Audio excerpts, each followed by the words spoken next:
Following months of negotiations to fund the government, President Joe Biden on Saturday signed a $1.2 trillion spending bill that will provide funding through the rest of the fiscal year, while also increasing defense spending and setting spending guidelines for several government agencies.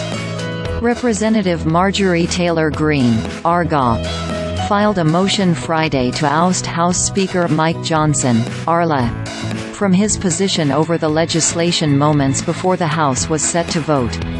Other hard-right legislators have criticized several provisions, including funding for the Department of Homeland Security, in addition to some that were excluded, which would have blocked access to reproductive health care services, gender-affirming care and diversity, equity and inclusion initiatives.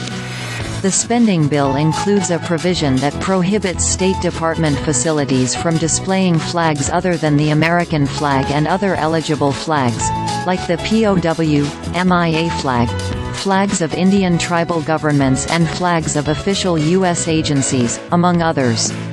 Johnson celebrated the provision as a conservative win because the ban prevents U.S. embassies from flying the LGBTQ+ pride flag, Bloomberg reported.